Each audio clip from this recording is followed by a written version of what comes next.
Anthony Joshua, obviously not necessarily this weekend up with what's been going on in the Ukraine, but he certainly added to an amazing occasion in Saudi Arabia on Saturday night. Oleksandr winning the fight and keeping his composure afterwards. There's so much to talk about here. We're joined by Irish Olympian Emmet Brennan and our very own man in the house. How are you, Ronan? All good, Johnny. What's going on? Well, to be honest, that's the first time I've listened to that back since the night it happened, because it's just so utterly cringy. And in retrospect, I have some sympathy for him, because it's clear to see that's not a coherent man speaking. And after 36 minutes of what was a high tempo, grueling affair in very, very hot conditions. Yeah, like really difficult, humid conditions, and which was borne out in the preceding fights where they had to wipe down the canvas, given the emissions from all the fighters and the dehydration which must have come from that. You're just thinking possibly shouldn't be having boxing matches there for a plethora of reasons, but not least those most elemental ones. It's hot. It's very hot. So, at the time I was like, oh, please stop. But now I kind of have a little bit of sympathy for him. Before we get to Emmet, Emmet would have a good idea of what your general kind of state is when you just come off a fight like that. Couple of quotes as well. Carl Frosch accused him of stealing Usyk's moment.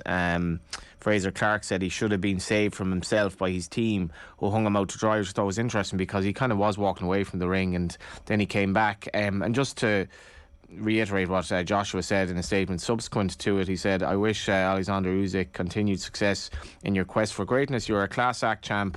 Yesterday I had to mentally take myself into a dark place to compete for the championship belt. I had two fights, one with Usyk and one with my emotions, and both got the better of me. I'll be the first to admit I let myself down. I acted out of pure passion and emotion, and when not controlled, it ain't great. I love this sport so much, and I'll be better from this point on. Respect. Emmet, you did tweet about this at the time. Have you kind of changed your view with a little bit of hindsight, or was he just totally out of order? Yeah, look, not that I can see where he's coming from, but I suppose looking back on it, there is an awful lot of pressure on his shoulders. He's the face of Matchroom. He's the face of the zone. And I think, because in the first 3, 4, 5 rounds, his corner was telling him that he was winning the rounds. He probably thought at the end of the fight that he actually had won the fight, even though it was probably clear that he didn't. But in his head, when he was getting positive feedback, he probably thought he was banking rounds. So when the result came, it probably was a little bit of a shock to him. But the way he acted was out of order. As I said, the stuff on the mic, that can be forgiven, but taking the belts and throwing them out of the ring, it's a little bit out of order. But look, none of us know the pressure that's on his shoulders. You touched on an interesting point there. How important is your ring in terms of telling you stuff that's true? Because seemingly he was in a false sense of security place. I think, was it 10, 11 and 12, it sort of ran away from him, but he obviously still thought he won. Yeah, you need honest men in your corner. You need to be told the truth. And the first few rounds were actually competitive, but they had him his corner told him he won the first 3, and I think they told him he won 4 or 5 of the first 6. So in his head, he probably thought he was 4 or 5 rounds up going into the second half of the fight. But you need that bit of honesty. You don't need yes men in the corner, because ultimately that could cost you, and it probably did cost him down the end, because maybe 6, 7, 8, 9. He was very good in round 9, but he probably could have been banking a little bit more rounds if he had known it was more even, rather than him being a few ahead. When you're watching Ronan Mullen, are you like, yeah, this is clear? I mean, one of the judges actually gives it to Joshua by, was it 4? So our scores were he had it. How does that happen, for example? Well, it's interesting. Emmet made a good point there that they were telling him he was ahead, and at the time I was like, well, that's not true. But to what extent they were just trying to fill him with a bit of confidence that your game plan's working, to what extent they actually believed he was winning the rounds, I'm not sure. But when you're in the throes of a high stakes fight like that, I think you need to be, to Emmet's point, so clear and so concise in your instruction, and anything that's giving your fighter a false sense of security, to use your term, I'd be against that kind of approach.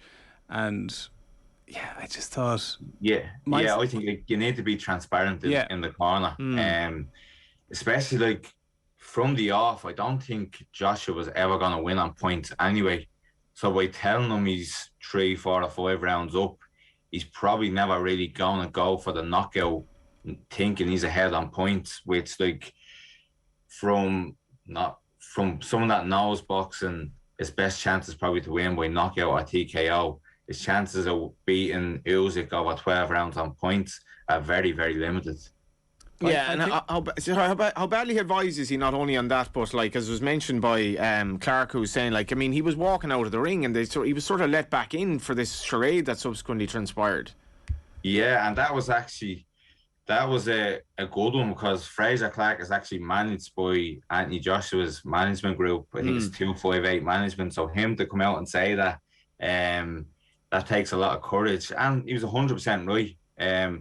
This is again, you need honest people in your corner. You need people that's going to fight a battle for you, not people that's going to let you do what you want to do and say what you want to hear. This is where you need strong personalities that's going to guide you to the best of their ability. Emmet, to what extent do you think Joshua has a bit of an identity crisis here? Because he's obviously changed trainers. He had been with Robert McCracken, who was the Team GB coach that guided him to that Olympic gold medal and subsequently to his honours as a professional. But after the Ruiz fight, there was almost an onus on him to go back to the powerhouse knockout style, which, you know, made him so eye-catching as a professional, and he was probably never going to do that with McCracken. Teams up with Robert Garcia, and you're assuming, geez, he's going to throw caution to the wind a bit more, but it wasn't necessarily that kind of approach which he took into the ring on Saturday night. Yeah, like you have to know your strengths and weaknesses, and I think one of Joshua's strengths is he's such a big man, he's so powerful, and he packs a big punch. He's probably not the best fighter, like the best boxer in terms of boxing ability. Like you look at Tyson Fury or Usyk, they're extremely good counter punchers and good on the back foot. That's not really Joshua's game. He is a boxer that needs to put people under pressure and get them out of there, because I think he lacks a bit of stamina as well, and that showed in rounds 10, 11 and 12. The second Usyk upped the pace, he couldn't really handle the pressure. I thought he went at him in round 9. I think he should have done that probably 6, 7 or 8, a little bit before that. I did think they got the tactics a little bit wrong in Joshua's corner. They could have roughened him up a little bit more, playing a little bit dirtier, as in pulling Usyk down, making it tough for him. A lot of time Usyk could box his own game, whereas Joshua should have been taking that away from him. Yeah, and like, did you feel, I suppose, like after, was it the 9th, it was probably his best round? Did you feel he's well in this, or was it a false sense of security at that stage? No, I thought up to that it was tight. Like there was probably, I think I had Usyk maybe 1 round up after so it would have been, Usyk would have been 2 rounds up going into the 9th. Joshua won the 9th. Then I thought it was only a round in it, and then obviously the last 3 rounds Usyk up the pace, and Joshua just could not live with him. So that's why I think he should have put his foot on the pedal a lot earlier and playing the dirty games, like dragging his head down, maybe a low blow here and there. You have to do these type of things when someone is technically a lot better than you. So where does Joshua go from here now? And we'll talk about Usyk and maybe a fight with Fury, which despite Fury ostensibly being retired may well happen. What happens with Joshua now, and how does he get over this? Like my WhatsApp groups are like, this is like waking up after a night out with the worst of the fear that you'll ever have. Like, I mean, this must play on him. I mean, he kind of made a bit of a show of himself as well. Yeah, like look, the stuff after the fight wasn't great. Especially for his image, because he has such a clean image. But in terms of views and sales, it probably didn't do his image any bad, because like you look at social media the next day, there wasn't much clips of the fight. Everything was what happened after the fight, was Joshua's interview and how he acted. So he definitely has a lot more eyes on him. And look, he's still a fantastic fighter, and there's still plenty of fights for him out there. There was a heavyweight fight on before that. He could fight either of them. He can go back and fight Dillian White, Tyson Fury. There's still plenty of fights out there for Anthony Joshua. And look, I think he still has another 3 or 4 years left in the ring, because why wouldn't he when he's making that kind of money? What do you think, Ronan? Yeah, one thing Joshua he hit on a lot of stuff in that post-fight monologue, but one thing which actually kind of pertinent, and it's been spoken about before the fight and since, is the ring craft that Usyk had, and what we're alluding to there, Joshua possibly not being able to deploy his strengths in a way that Usyk was. And it's probably something Emmet can speak to, having boxed many people from that region and that Eastern Bloc style, which has made Usyk so great. Can you just tell us a bit about that, Emmet? It's probably impossible for Joshua to close the gap on someone like Usyk, who's been boxing like this for he's seen every conceivable style, and he can box any conceivable way himself also. What is that different style, actually? Yeah, well, I don't think it's impossible. I think he just has to rough him up. Like he's saying, like, the first 3 or 4 rounds, like you heard before the fight, saying Joshua is a different animal. He's more dogged, he's more rough, he's gonna look for the KO. But it didn't really look like that from the off. It looked like he was happy to try bank rounds. Like, personally, I think he should have just making it a dogfight, try to take the energy out of Usyk. And what I was quite surprised at, a few times Joshua was actually stepping back when Usyk stepped in, and you saw it taking his own reach away, whereas he should have just been letting the shots go. This is my opinion, obviously. He should have been letting the shots go as Usyk came in, because he was in range, and he just didn't do it. He looked a little bit gun shy. That could also be nerves and the occasion getting to him. But I definitely think if he had it making it a dogfight, he would have had a lot better chance of getting Usyk out there. And the other thing, like he was mentioning Rocky Marciano, combination puncher, and Dempsey and Mike Tyson, and like the notion that that's an outmoded framework for modern heavyweight, but we've never seen anything like Usyk before in the heavyweight division. Like, this is Fury dismissively calls Usyk a pumped up middleweight, but that's all. Southpaw. What is his style like? Just unique, or what's different about him? He's come through the divisions, but he's still holding his own. When Usyk first beat Joshua at Tottenham Hotspur Stadium, in boxing circles it was seen as a really difficult matchup for Joshua. From the outside looking in, elementally people would be thinking Joshua's much too big for him. But Usyk, in the World Series of Boxing as an amateur, just as an amateur in general, has seen every conceivable style and held his own in that regard. So that was never going to be an issue, because he's so multifaceted and so skilled. So that's what makes the Fury fight so interesting, because Fury's got skills to pay the bills as well.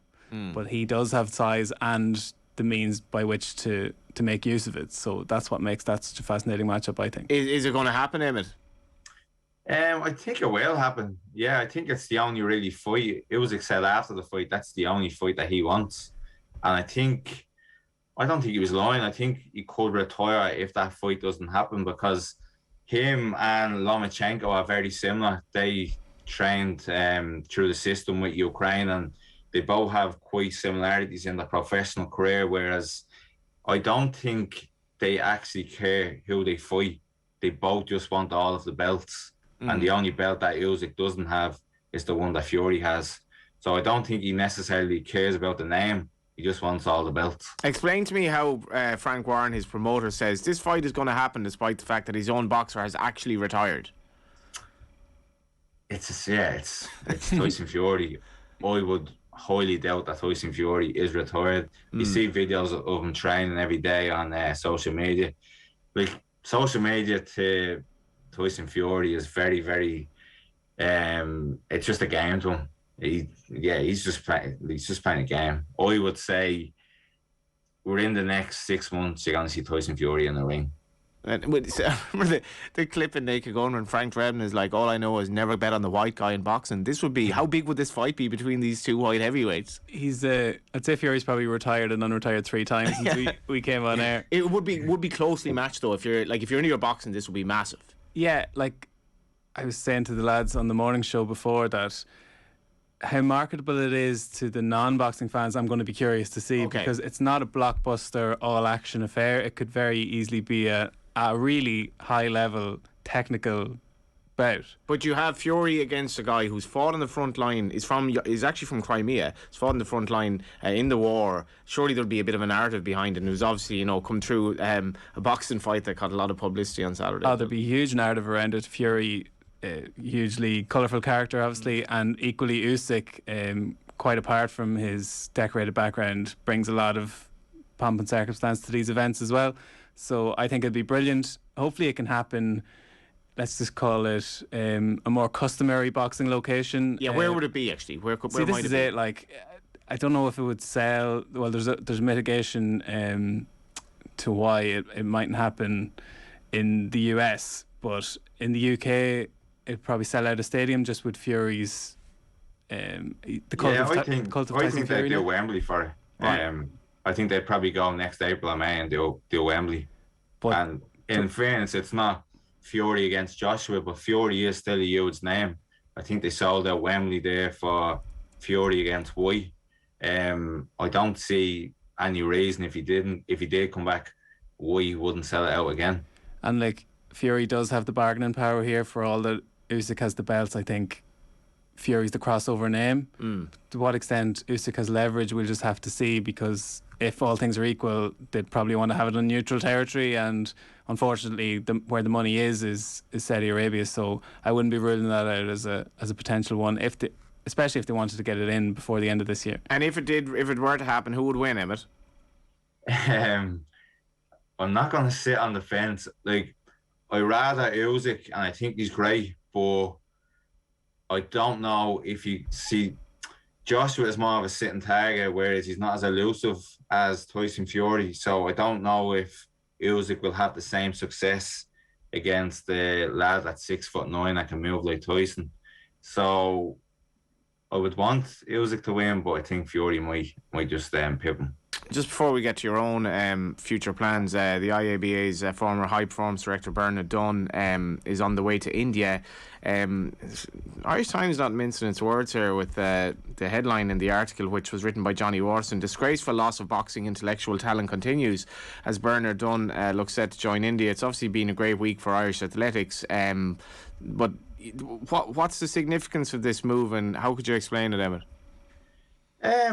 Like, he's left Irish boxing, so I don't think it has anything significant in Irish boxing, but he will be he'll play a huge positive influence on India going forward to Paris 24, because he's very good at structuring the system, and he's very good at getting the best out of the coaching staff and the athletes. So it definitely is a loss to Irish boxing that he's gone, but he's already left, and India are getting what will be an excellent director for the next 2 years at least. Is this a disgraceful loss of Irish talent in boxing?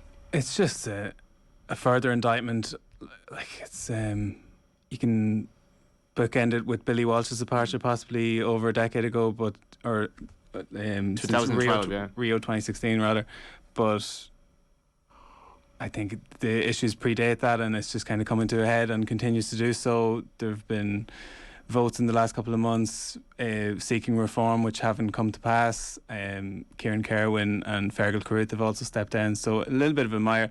As Emmet says, like, Bernard Dunn and IABA had already parted ways. So it's just the notion that the brain drain, that India have identified someone like Bernard Dunn to come and head up their programme, much like Billy Walsh went to another behemoth of the sporting world like the USA and heads up their department. So what were your impressions of Bernard working under him, Emmet, as a director? Like, what is he bringing to the Indian camp?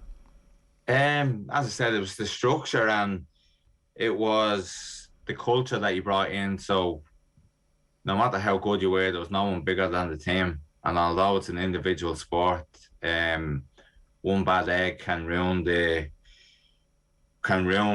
basically other people's chances of being successful in the sport. So as I said, we were an individual sport, but we were basically a team, and we helped each other in training, we helped each other prepare, and it probably brought the best out of the fighters. So I think he has the ability to bring an individual sport together. What would be the attraction of going over there? Being frankly honest, I'd say money. Yeah, fair enough. Yeah, I would say there's a lot of money on the table. Also, he's after doing an Olympic cycle, and I'd imagine he liked the structure of going after and building a successful team. So he hasn't had a chance to do that with India, who have a great structure in boxing as it is. They're very successful over the last 10, 20 years. Yeah, and like is Irish boxing that bad a state? Oh, well, you look at the success last summer at the Olympics, Emmet included. Like, we had a really strong team going over there, and like, people would argue that maybe Irish boxing is succeeding in spite of itself, that we just produce so many talented boxers that we're always going to ascend, but that can't regenerate forever. There's great people working in Irish boxing at grassroots levels around the country, but without some sort of structure and like for that to be formalised and the right people to be rewarded, like we've seen it in other sports which formerly hugely strong in Ireland that have fallen by the wayside. So we can't just bank on boxing being the cash cow, Olympics in, Olympics out, especially. Well, the broader issue is boxing's future as an Olympic sport, generally speaking, because the mismanagement at international level speaks for itself. So tricky time, and I think this is eye-catching just because of what's gone before, that it's not the first time there's been an exodus of this nature. What are your own plans for the future at the moment, Emmet? I'm still recovering from, I got shoulder surgery in January, so I'm still recovering. It's gone on a lot longer than expected. I was probably set to move to New York and box professional over there. That's off the table at the moment, but I'm doing rehab every day. I'm seeing physios 2 or 3 times per week, and it is getting better. I've set sights on touring professional in early 2023. That's my plan. How tough is that, just when you're ready to do something and you're just held back by something as frustrating as that? It's been such a strange year, because I obviously went from having the best year of my life to possibly the worst year of my life. And although I'm talking on sports boys here, although I didn't win or get a medal in Tokyo, you have a lot of exposure coming off the Olympic cycle and off the Olympic Games, and I couldn't really capitalise on that. And I put 20 years into getting there. So mentally it's been tough, but like, what's the other choice at the moment? The other choice is to retire, which I don't want to do, because I think I still offer a lot to boxing. So I'm just trying to stay positive. I'm just ticking boxes every day to try to get back from this injury, and yeah, I'm looking forward to a more successful 2023 than I had in 2022. And just finally, what you must be buzzing for that prospect of being a pro boxer in the States. Irish person over there as well could obviously take off. Yeah, like I've been over to New York I went over for 2 months, March, April and May, and I met some wonderful people over there. I think I'll sell a lot of tickets, because 1, I know a lot of people. I know a lot of people in the Irish community, and 2, me boxing style. People love looking at me fighting. I come to fight. I'm always in wars. So yeah, I'll do very well in New York, and I think that's a lot down to my style. And you'd never throw belts out of the ring if you had lost them or anything like that? There'll be no belts getting thrown out of the ring. No, just around my waist. Thanks a million for your time, Matt. Yeah, thanks very much.